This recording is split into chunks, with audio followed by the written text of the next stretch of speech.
Canada ਵਿੱਚ ਕੋਵਿਡ-19 ਦੇ ਮਾਮਲੇ ਵਧਣ ਦੇ ਨਾਲ ਹੀ ਇਮੀਗ੍ਰੇਸ਼ਨ ਸਿਸਟਮ ਦੇ ਵਿੱਚ ਵੀ ਕੰਮ ਦੇ ਉੱਤੇ ਅਸਰ ਦਿਖਾਈ ਦੇਣ ਲੱਗ ਪਿਆ। ਅਗਸਤ 2020 ਵਿੱਚ ਪੀਆਰ ਕੀਤੇ ਗਏ ਵਿਅਕਤੀਆਂ ਦੀ ਜੋ ਗਿਣਤੀ ਸਾਹਮਣੇ ਆਈ ਸੀ ਉਸ ਤੋਂ ਲੱਗ ਰਿਹਾ ਸੀ ਕਿ ਹੁਣ ਹਰ ਮਹੀਨੇ ਪੱਕੇ ਕੀਤੇ ਜਾਣ ਦੀ ਗਿਣਤੀ ਵਧਣੀ ਹੀ ਹੈ, ਪਰ ਅਜਿਹਾ ਨਹੀਂ ਹੋਇਆ। ਸਤੰਬਰ 2020 ਦੇ ਵਿੱਚ ਅਗਸਤ ਨਾਲੋਂ ਵੀ ਕਰੀਬ 20,000 ਘੱਟ ਲੋਕਾਂ ਨੂੰ ਪੀਆਰ ਮਿਲੀ। ਕੈਨੇਡਾ ਸਰਕਾਰ ਵੱਲੋਂ ਤਾਜ਼ਾ ਜਾਰੀ ਕੀਤੇ ਗਏ ਅੰਕੜਿਆਂ ਮੁਤਾਬਕ ਸਤੰਬਰ 2020 ਦੇ ਵਿੱਚ 15,025 ਪ੍ਰਵਾਸੀਆਂ ਨੂੰ ਪੀਆਰ ਦਿੱਤੀ ਗਈ ਹੈ। ਇਸ ਦੇ ਨਾਲ ਹੀ ਸਾਲ ਵਿੱਚ ਸਤੰਬਰ ਤੱਕ ਕੈਨੇਡਾ 1,43,500 ਪ੍ਰਵਾਸੀਆਂ ਨੂੰ ਪੱਕੇ ਕਰ ਚੁੱਕਿਆ ਹੈ, ਜਦਕਿ ਪਿਛਲੇ ਸਾਲ 2019 ਦੇ ਵਿੱਚ ਪਹਿਲੇ 9 ਮਹੀਨਿਆਂ 'ਚ 2,64,000 ਪ੍ਰਵਾਸੀ ਕੈਨੇਡਾ ਵਿੱਚ ਪੱਕੇ ਹੋ ਚੁੱਕੇ ਸਨ ਤੇ ਇਸ ਵਾਰ ਪਹਿਲਾਂ ਤੋਂ ਸਾਹਮਣੇ ਆ ਰਹੇ ਅੰਕੜਿਆਂ ਮੁਤਾਬਕ 2 ਲੱਖ ਦੇ ਕਰੀਬ ਪ੍ਰਵਾਸੀਆਂ ਦੀ ਗਿਣਤੀ ਘਟ ਸਕਦੀ ਹੈ ਉਸ ਨਾਲੋਂ ਜੋ ਟੀਚਾ ਮਿੱਥਿਆ ਗਿਆ ਸੀ ਉਹਨਾਂ ਨੂੰ ਪੱਕੇ ਕਰਨ ਦਾ, ਜਾਂ ਫਿਰ ਗਿਣਤੀ ਇਸ ਤੋਂ ਵੀ ਘੱਟ ਰਹਿ ਸਕਦੀ ਹੈ ਕਿਉਂਕਿ ਅਗਲੇ ਮਹੀਨੇ ਛੁੱਟੀਆਂ ਵੀ ਜ਼ਿਆਦਾ ਆ ਰਹੀਆਂ ਨੇ, ਜਿਸ ਕਰਕੇ ਬਿਜ਼ਨਸ ਡੇ ਵੀ ਘੱਟ ਰਹਿ ਜਾਣੇ ਨੇ। ਜਦੋਂ ਮਾਰਚ ਵਿੱਚ ਕੈਨੇਡਾ ਨੇ ਆਪਣੇ ਬਾਰਡਰ ਸੀਮਤ ਕੀਤੇ ਸੀ ਤਾਂ ਪ੍ਰਵਾਸੀਆਂ ਦੇ ਲਈ ਉਦੋਂ ਵੀ ਇਮੀਗ੍ਰੇਸ਼ਨ ਮੰਤਰੀ ਮਾਰਕੋ ਮੈਂਡੀਚੀਨੋ ਦਾ ਕਹਿਣਾ ਸੀ ਕਿ ਕੈਨੇਡਾ 2020 ਦੇ ਵਿੱਚ 3,41,000 ਪ੍ਰਵਾਸੀਆਂ ਨੂੰ ਪੱਕੇ ਕਰਨ ਦਾ ਟੀਚਾ ਪੂਰਾ ਕਰੇਗਾ, ਪਰ ਹਾਲਾਤ ਅਜਿਹੇ ਬਣੇ ਕਿ ਇਸ ਤਰ੍ਹਾਂ ਨਹੀਂ ਹੋ ਸਕਿਆ। ਇਸ ਦੇ ਲਈ ਮੁੱਖ ਕਾਰਨ ਇਹ ਵੀ ਨੇ ਕਿ ਵੱਡੀ ਗਿਣਤੀ ਪ੍ਰਵਾਸੀ ਤਾਂ ਆਪਣੀ ਫਾਈਲ ਨੂੰ ਪੂਰਾ ਕਰਨ ਦਾ ਕੰਮ ਹੀ ਨਹੀਂ ਸਮੇਂ ਤੇ ਕਰ ਸਕੇ, ਕਿਉਂਕਿ ਕਈਆਂ ਨੇ ਆਇਲਸ ਕਰਨੀ ਸੀ, ਉਸ ਦੇ ਲਈ ਦੇਰੀ ਹੋ ਗਈ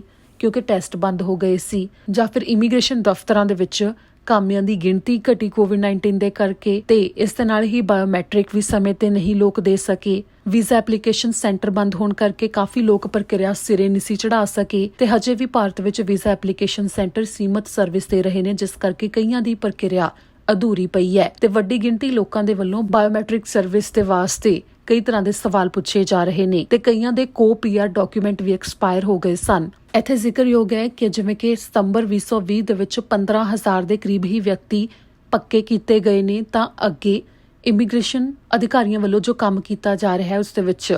ਬਾਰ-ਬਾਰ ਕਿਹੋ ਤਾਂ ਹੋ ਗਿਆ ਸੀ ਕਿ ਟੀਚਾ ਪੂਰਾ ਕਰਨ ਦੀ ਕੋਸ਼ਿਸ਼ ਕੀਤੀ ਜਾਵੇਗੀ, ਪਰ ਇਸ ਸਮੇਂ ਕੈਨੇਡਾ ਭਰ ਵਿੱਚ ਕੋਵਿਡ-19 ਦੇ ਕਰਕੇ ਜੋ ਹਾਲਾਤ ਬਣੇ ਹੋਏ ਨੇ ਤਾਂ ਮੰਨਿਆ ਜਾ ਰਿਹਾ ਸਖਤੀ ਹੋਰ ਜ਼ਿਆਦਾ ਵੱਧ ਸਕਦੀ ਹੈ, ਜਿਸ ਕਰਕੇ ਹੋ ਸਕਦਾ ਹੈ ਕਿ ਆਉਂਦੇ ਦਿਨਾਂ ਵਿੱਚ ਅੰਕੜੇ ਹੋਰ ਵੀ ਘਟ ਜਾਣ। ਪਰ ਅਗਲੇ ਸਾਲ ਦੇ ਵਾਸਤੇ ਇਮੀਗ੍ਰੇਸ਼ਨ ਵਿਭਾਗ ਦੇ ਵੱਲੋਂ ਜੋ ਟੀਚਾ ਮਿਥਿਆ ਗਿਆ ਉਸ ਦੇ ਵਿੱਚ ਸਾਲ 2021 ਤੋਂ ਲੈ ਕੇ ਸਾਲ 2023 ਤੱਕ 12 ਲੱਖ ਦੇ ਕਰੀਬ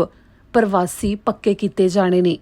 ਇਸ ਦੇ ਨਾਲ ਹੀ ਸੂਬਿਆਂ ਦੇ ਵੱਲੋਂ PNP ਦੇ ਤਹਿਤ ਡਰਾਅ ਵੀ ਕੱਢੇ ਜਾ ਰਹੇ ਨੇ। ਜੇਕਰ ਅਕਤੂਬਰ ਮਹੀਨੇ ਦੀ ਗੱਲ ਕਰੀਏ ਤਾਂ ਪ੍ਰੋਵਿੰਸ਼ੀਅਲ ਨੋਮੀਨੇਸ਼ਨਸ ਦੇ ਤਹਿਤ ਕੈਨੇਡਾ ਭਰ ਵਿੱਚ ਸੂਬਿਆਂ ਦੇ ਵੱਲੋਂ 3,000 ਵਿਅਕਤੀਆਂ ਨੂੰ ਇਨਵੀਟੇਸ਼ਨ ਦਿੱਤੇ ਗਏ ਨੇ। ਵੱਖੋ ਵੱਖਰੇ ਸੂਬੇ 2-2 ਹਫ਼ਤਿਆਂ ਤੋਂ ਬਾਅਦ ਵੀ ਡਰਾਅ ਕੱਢ ਰਹੇ ਨੇ। ਇੱਥੇ ਕਈ ਸੂਬਿਆਂ ਦੇ ਵੱਲੋਂ ਕੈਨੇਡਾ ਦੇ ਵਿੱਚ ਹੀ ਮੌਜੂਦ ਵਿਅਕਤੀਆਂ ਨੂੰ ਪੱਕੇ ਕਰਨ ਦੇ ਵਾਸਤੇ ਪਹਿਲ ਵੀ ਦਿੱਤੀ ਜਾ ਰਹੀ ਹੈ। ਇਮੀਗ੍ਰੇਸ਼ਨ ਮੰਤਰੀ ਦੇ ਵੱਲੋਂ ਵੀ ਇੱਕ ਇੰਟਰਵਿਊ ਦੇ ਵਿੱਚ ਇਸ ਦੇ ਬਾਰੇ ਜਾਣਕਾਰੀ ਦਿੱਤੀ ਗਈ ਸੀ ਕਿ ਜੋ ਉਹਨਾਂ ਦੇ ਵੱਲੋਂ ਪੱਕੇ ਕਰਨ ਦਾ ਟੀਚਾ ਮਿਥਿਆ ਗਿਆ ਹੈ ਤਾਂ ਅਗਲੇ ਸਾਲ ਇਹ ਹੋ ਸਕਦਾ ਹੈ ਕਿ ਕੈਨੇਡਾ ਦੇ ਵਿੱਚ ਪਹਿਲਾਂ ਤੋਂ ਮੌਜੂਦ ਵਿਅਕਤੀਆਂ ਨੂੰ ਪਹਿਲਾਂ ਪਹਿਲ ਦਿੱਤੀ ਜਾਵੇ ਪੱਕੇ ਕਰਨ ਦੇ ਲਈ, ਜਿਸ ਕਰਕੇ ਜਿਨ੍ਹਾਂ ਦੇ ਕੋਲ ਕੈਨੇਡੀਅਨ ਐਕਸਪੀਰੀਅੰਸ ਹੈ ਉਹਨਾਂ ਨੂੰ ਇਸ ਦਾ ਫਾਇਦਾ ਹੋ ਸਕਦਾ ਹੈ। ਜੇਕਰ ਇਸ ਦੇ ਉੱਤੇ ਕੋਈ ਹੋਰ ਅਪਡੇਟ ਸਾਹਮਣੇ ਆਉਂਦੀ ਹੈ ਤਾਂ ਤੁਹਾਨੂੰ ਦੱਸਾਂਗੇ।